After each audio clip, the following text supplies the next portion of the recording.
तो हेलो बच्चों, हमारे चैनल एजुकेशन बाय गीता में आपका स्वागत है। तो बच्चों, हिंदी की बुक 6th क्लास की हिंदी की बुक मंजरी का चैप्टर नंबर 18 हमने फर्स्ट पार्ट बना लिया था। अब हम सेकंड पार्ट बनाएंगे, जो चैप्टर का नाम है जिसका बहादुर बेटा।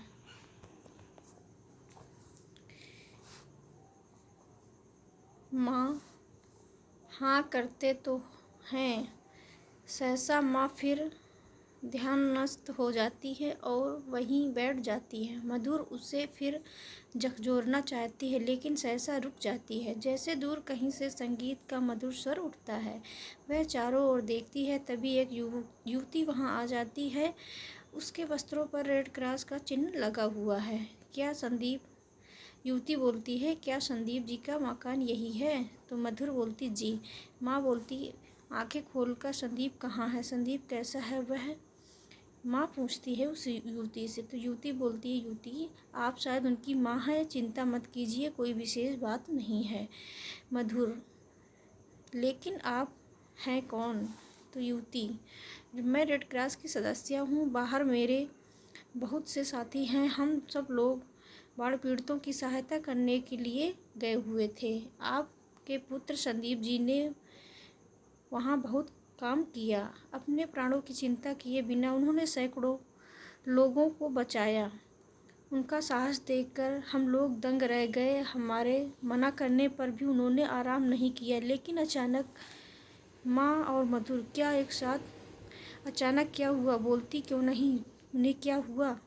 युवती, आप घबराइए नहीं, मैं बता रही हूँ। आप लोगों को बचाते बचाते अचानक उनकी नाव पलट गई। उन्हें तैरना आता था। उन्होंने वहाँ भी लोगों की मदद की। जब तक सबको दूसरी नाव में नहीं चढ़ा दिया तब तक वह नहीं चढ़े, और जब चढ़ने लगे तब सहसा पानी का बड़े जोर का रेला आया और वह बह गए। माँ चीख कर, हाय राम! युवती शीघ्रता से, नहीं नहीं, दूसरे लोगों ने उन्हें शीघ्र बचा लिया। कठिन परिश्रम के कारण वह बेहोश हो गए हैं, लेकिन हमने उन्हें फर्स्ट एड दे दी है। बहुत जल्दी ही वह ठीक हो जाएंगे। मधुर, वह हैं कहाँ? युवती, बाहर हमारी गाड़ी में। आप मेरे साथ आइए, उन्हें अंदर ले आएं। सब तेजी से चले जाते हैं। मधुर एकदम लौटती है और पलंग बिछाती है, फिर बाहर की ओर भागती है। तभी वे सब संदीप को लाकर पलंग पर लिटा देते हैं। युवती युवक को दिखाकर, यह हमारे डॉक्टर हैं। इन्होंने अच्छी तरह देख लिया है। डर की कोई बात नहीं है, अभी 2 क्षण में ही इन्हें होश आ जाता है। युवक, मैं अभी एक और इंजेक्शन देता हूँ, चिंता की कोई बात नहीं है।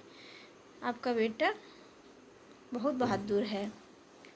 कुलदीप भागा हुआ आता है। कुलदीप, मामा मैंने सुना है,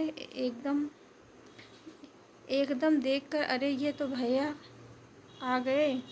क्या हुआ इन्हें, और ये कौन है? मधुर, बाढ़ पीड़ितों को बचाते बचाते भैया स्वयं नदी में गिर गए। इन लोगों ने उन्हें बचाया है, थक गए हैं और कोई खास बात नहीं है। अंदर जाती है। युवक, बस इन्हें होश आ रहा है, लेकिन आप लोग इनसे ज़्यादा बातें मत कीजिए। शाम तक चुपचाप पड़े रहने दीजिए, रात को मैं आकर देख जाऊंगा। माँ, हे भगवान, इस दुनिया में कितने अच्छे लोग हैं। संदीप, आंखें खोलकर, मैं कहाँ हूँ? युवक, अपने घर में हो। ये तुम्हारी माँ है, बहन है, भाई है, और हम सब तुम्हारे साथ हैं।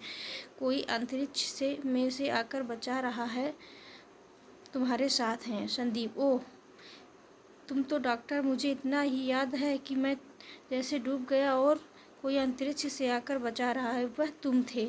युवती, संदीप बाबू आप बोलिए नहीं, 1-2 दिन आराम कीजिए। संदीप, बहुत अच्छा डॉक्टर, आपकी आज्ञा का पालन होगा। सब हंस पड़ते हैं।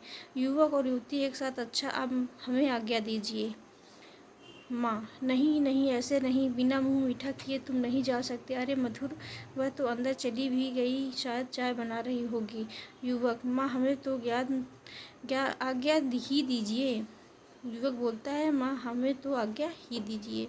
कुलदीप, समझ लीजिए भैया को अभी होश नहीं आया है, बस 5 मिनट लगेंगे। सब हंसते हैं। वह भी अंदर चला जाता है। माँ, आप लोग दुनिया की इतनी सेवा करते हैं, कभी कभी हमें भी अवसर दीजिए, सेवा करने का अवसर दीजिए। युवती, हम भी तो आपके ही हैं, और फिर आपने कम सेवा की है क्या? दोनों मुस्कुराते हुए अंदर से मधु कुलदीप चाय का सामान लेकर आते हैं। पर्दा गिरने लगता है। तो बच्चों, ये चैप्टर ख़त्म हुआ। वीडियो अच्छा लगे तो लाइक करना। Thank you.